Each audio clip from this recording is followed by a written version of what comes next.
केंद्रीय मंत्री अमेठी सांसद स्मृति ईरानी पहुंची जगदीशपुर के पिछुती गांव के बगल गोमती नदी के रंगवा घाट, जहां पर नवनिर्मित पीपे के पुल का स्मृति ईरानी ने किया उद्घाटन। पीपे के पुल के बन जाने से लोगों को आने जाने में होगी काफ़ी राहत। इस पीपे के पुल का बन जाने से दो गांवों का होगा मिलन। केंद्रीय मंत्री अमेठी सांसद स्मृति ईरानी का बयान, ये सरकार में जनता को किसी के दरवाजे पर जाने की जरूरत नहीं। दिन चाहे जो हो, शिकायत के बाद प्रशासन जनता के दरवाजे तक पहुंच रहा है। ये सत्य है कि लोकसभा ने नेता चुना लेकिन किसी ने कुछ नहीं किया। वे दिन और वक्त गए जब यहाँ के नेता नज़र नहीं आते थे, लेकिन आप लोगों ने ऐसा नेता चुना कि आज वो आप सबके बीच हूँ। जो पिपरी बांध का निर्माण पिछले 40 सालों से नहीं हुआ था, उसको हमने पूरा किया। आज बांध और पुल का निर्माण हो चुका है। मोफिद अहमद के दरवाजे तक, पिच रोड से सुब्राती के घर तक। तो आज जब आप हमारे दीपक जी का भाषण सुन रहे थे, मैं गांववासियों को कहने आई हूं कि ये मात्र राष्ट्रपति का अभिभाषण नहीं है। राष्ट्रपति जी ने जो नवभारत के निर्माण की कल्पना दी है, उस नवभारत के निर्माण की शुरुआत तो हमारे ही गांव से होगी।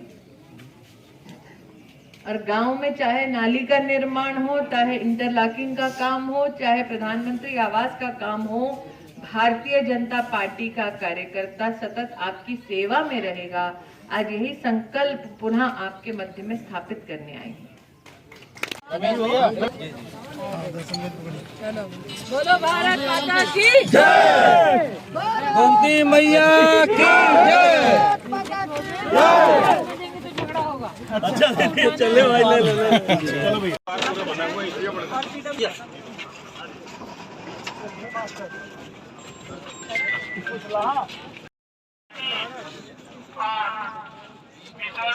हमारे साल में 3 महीने निकाल देते हैं। अतुल तिवारी रानी के अध्यक्ष हमारे आदरणीय यादव जी, उपस्थित भाइयों और बहनों, उनके आने पर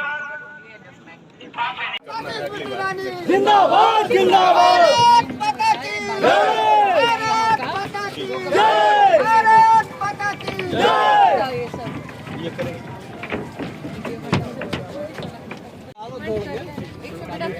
ठीक, वीडियो दौड़ के बुला लो।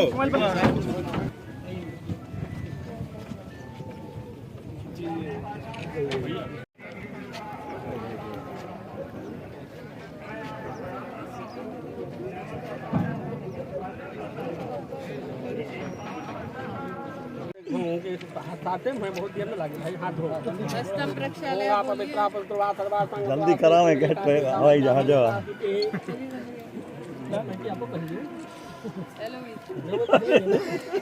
अरे चलो हम सब पहन लिया था। जल्दी होगा भाई, पहले चंदन लगे।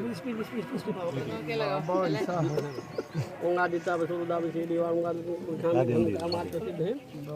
ओंगा दिता बसुदा बसे चलो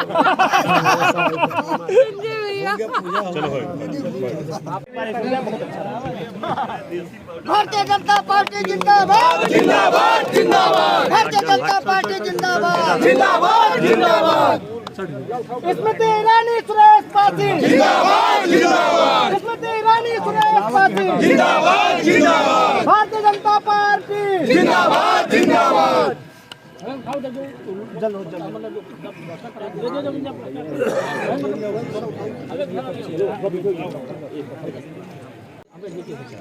नहीं, ये पिछुती से मटियारी का रास्ता है ना।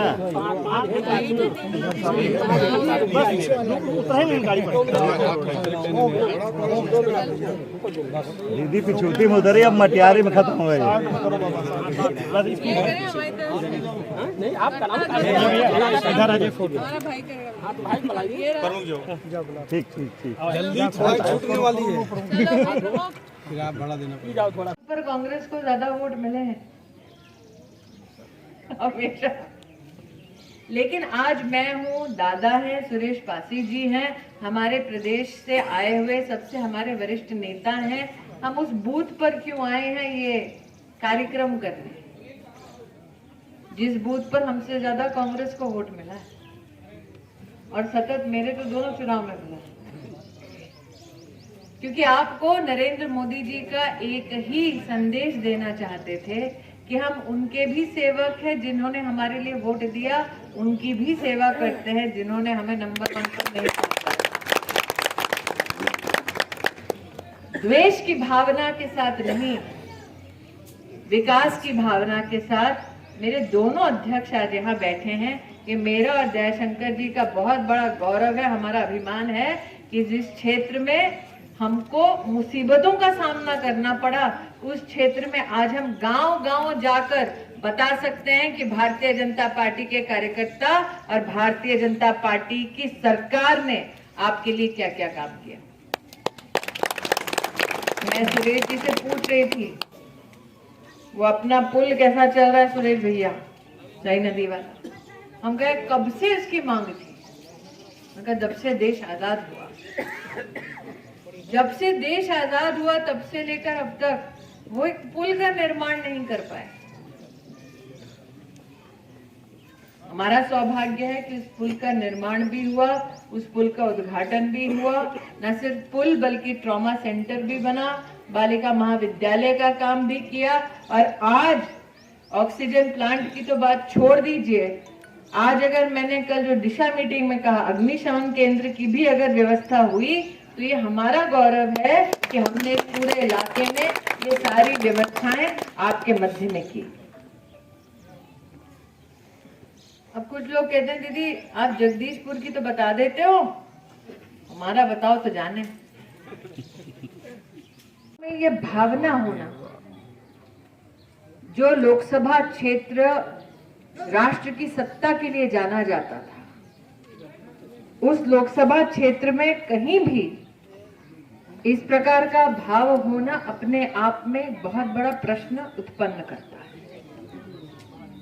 कि क्या जिस गांधी परिवार ने इस लोकसभा क्षेत्र के कांधे पर चढ़कर राष्ट्र के सर्वोच्च संवैधानिक पद को प्राप्त किया, राष्ट्र की सत्ता को प्राप्त किया, क्या उस परिवार ने लोकसभा क्षेत्र के गांव के शक्ति केंद्र तो भूल जाइए, ग्राम वासियों को इस सम्मान के लायक नहीं समझा कि उनके मध्य में आए, उनके मध्य में रहे, उनकी पीड़ा को समझे। 8 वर्ष से मेरा अमेठी से नाता है, आज तक अमेठी का एक भी व्यक्ति ऐसा नहीं मिला जिसके शब्द कटु हो।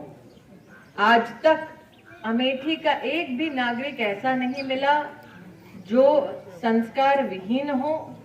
ये मेरा सबसे बड़ा गौरव है। मैं बार बार क्यों कहती हूँ कि दीदी हूँ, ये मेरा गौरव है, क्योंकि हर बहन को इस बात का नाज होता है, अभिमान होता है कि उसका परिवार संवेदनशील है, संस्कारी है, सहनशील है और सौहार्द की भावना से रहता है। तो सर्वप्रथम इस शक्ति केंद्र में राजेश जी का, हमारे अध्यक्ष, आपका विशेष आभार कि आज जैसे हमारे प्रभारी जी ने कहा कि शक्ति केंद्र के माध्यम से पूरे प्रदेश में महामहिम राष्ट्रपति जी के अभिभाषण के संदर्भ में कार्यकर्ता जनता के सम्मुख पहुंचे।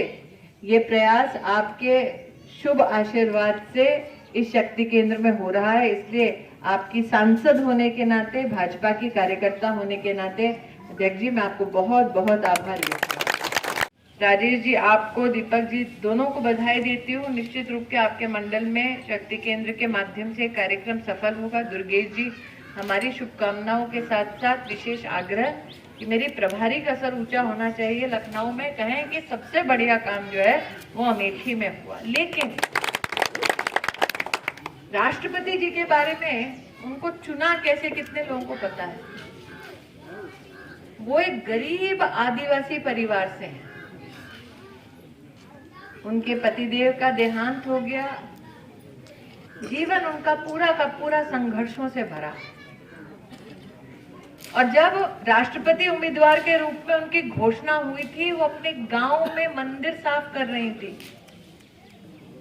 जो कमाती थी वो अपने गांव के स्कूल के बच्चों को दान कर देती थी, गांव में काम करने के लिए दान कर देती थी। ऐसी महिला को देश में पहली बार आदिवासी गरीब परिवार की महिला देश की राष्ट्रपति बनी। ऐसी महिला को जब राष्ट्रपति उम्मीदवार घोषित किया भारतीय जनता पार्टी ने प्रधानमंत्री जी के आशीर्वाद से, तब कांग्रेस के नेताओं ने अभद्र टिप्पणी उन पर की। सोचिए राष्ट्रपति जी को कितनी चोट पहुंची हो। ये मेरा सौभाग्य था कि उस वक्त देश की संसद में आपकी प्रतिनिधि होने के नाते मैंने कांग्रेस पार्टी के उस अभद्र टिप्पणी का घोर विरोध किया, आपकी आवाज बनकर। इसलिए आज मैं ग्रामवासियों से पूछना चाहती हूँ, कितनी बेटियां हमारी यहाँ हैं। सोचिए उस महिला को कैसा लगा होगा कि मैं राष्ट्रपति के पद तक पहुंच गई लेकिन मेरा अपमान समाप्त नहीं हुआ। तो आज मैं चाहती हूँ आपका आशीर्वाद तो प्रधानमंत्री जी के साथ है ही, एक शुभाशीष शुभकामना हमारा गांव गढ़ा हम लोग देश की महामहिम राष्ट्रपति को दें, ताकि मैं जाकर बोल सकूं कि राष्ट्रपति जी मेरे गांव ने आपको अभिनंदन भेजा है, आपको आभार भेजा है। मंजूर है राष्ट्रपति को बोलूं आपकी तरफ से? तो ठीक है भैया, फोटो वाले जो भैया हैं सब अपनी मुट्ठी भांज के हाथ उठा लो, हम राष्ट्रपति जी को ये आपके सम्मान की तस्वीर भेजेंगे। आ रही है ये आपकी सबसे बड़ी ताकत। जितने लोगों ने आवास के लिए, गटर के लिए, पानी के लिए, बिजली की आपूर्ति के लिए ये सारे हमको कागज दिए, एसडीएम महोदया को दे दिया गया है, ताकि एसडीएम महोदया मेरे इस कार्यक्रम के बाद यहीं रुककर आपके साथ उन सारे समस्याओं का समाधान आपको यहीं दे। और भाजपाई है इसलिए काम अधूरा नहीं करेंगे, दुर्गेश जी संग रहेंगे, काम हो गया कि नहीं बताएंगे। और काम करने का तरीका भी अलग है। यहाँ कितने लोगों को कोरोना का इंजेक्शन लग गया, टीका लग गया भैया बताओ? सभी को लग गया। सबको लगा? 2 लगा, 3 लगा? 3 लग गए। 3 लगा। बाजार में उसकी क्या कीमत है पता है? आज हम चाहते हैं कि सब आराम से, जो विशेषतः गरीब परिवार से हैं, बाजार में उस एक इंजेक्शन की कीमत पता है कितनी है? 12। एक की है 600 रुपए, 3 डोज लियो मतलब 1800 रुपए प्रति व्यक्ति।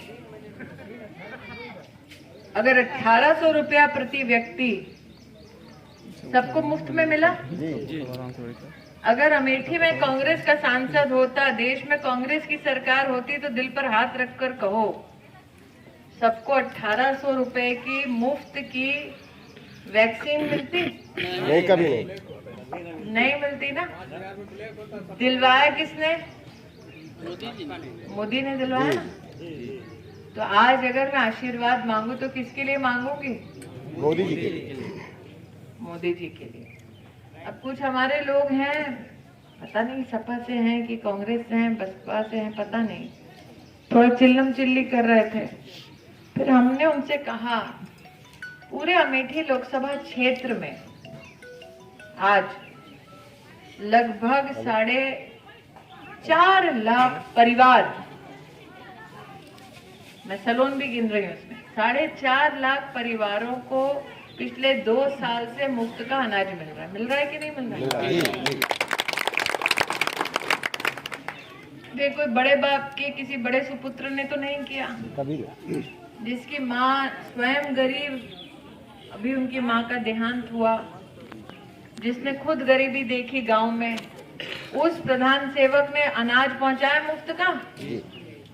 आगामी 1 वर्ष और पहुंचाने वाले। 3 साल अमेठी की जनता थोड़ा दिल पे हाथ रखकर बोले, 3 साल आपने तो कितने प्रधानमंत्री देख लिए, 3 साल कभी भी अमेठी में 3 साल मुफ्त का अनाज हर गरीब परिवार को मिला है क्या? नहीं मिला। तो इसीलिए राष्ट्रपति जी का अभिभाषण जो है इन सभी विषयों पर आधारित है। कभी जिंदगी में हिंदुस्तान के प्रधानमंत्री ने कभी भी नरेंद्र मोदी छोड़कर 3 साल मुफ्त अनाज गरीब तक नहीं पहुंचाया। आपने यहाँ से कितने प्रधानमंत्री चुन के दिए? लेकिन पहली बार जब नरेंद्र मोदी 2014 में गौरीगंज में भाषण देने आए थे और दादा वहां खड़े थे, फर्राट बोल रहे थे, तो नरेंद्र भाई ने तब कहा, दादा से मंच पर कहा कि हम बदले की भावना से नहीं, बदलाव की भावना से आए हैं और वो बदलाव हमने अमेठी में करके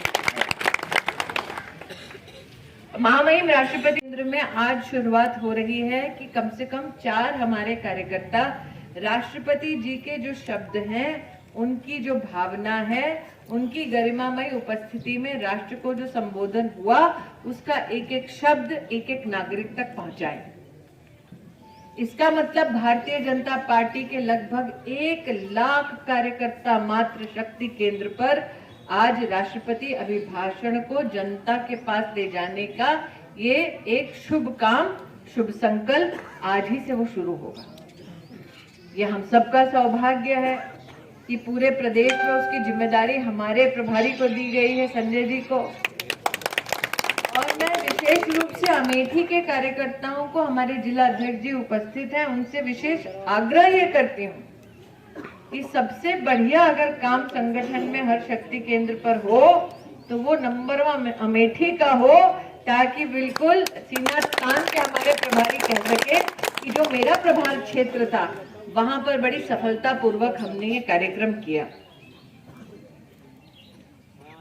संगठन की दृष्टि से चंद्रमौली जी ने आज जब दादा का उल्लेख किया तो कहा उनका बूथ नंबर 1 था। दादा ने भी अपनी पुरानी यादें ताजा करके कहे, आज भी हम लोग कहते हैं गांव-गांव में तेज विधायक तेज भान सिंह। और देखिए दादा, एक विधायक का इतना प्रेम प्राप्त करना, इतना सम्मान प्राप्त करना कि 3-3 पीढ़ी उनको याद रखे, ये अद्भुत कल्पना साक्षात रूप में मात्र इसी जनपद में दिखाई दे सकती है। लेकिन जिन विषम परिस्थितियों में भारतीय जनता पार्टी के कार्यकर्ताओं ने काम किया, बस उन विषम परिस्थितियों को भी भूलना नहीं चाहिए।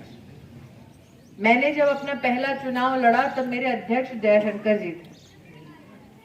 आज हर बूथ को शक्ति देने का काम उनके पास है। लेकिन जब मैं और जयशंकर जी तब 2014 में वोट मांगने जाते थे तो कई परिवार डर के मारे कहते थे, मत आना भैया, पता चल गया तो हमें मुसीबत हो, पता चल गया तो हमारा काम नहीं होगा, पता चल गया तो कहीं हमें कोई प्रताड़ित ना करे। इसलिए जयशंकर जी दरवाजे दरवाजे जाते और कई लोग डर के मारे दरवाजा नहीं खोलते। आज जिस बूथ पर मैं आई हूं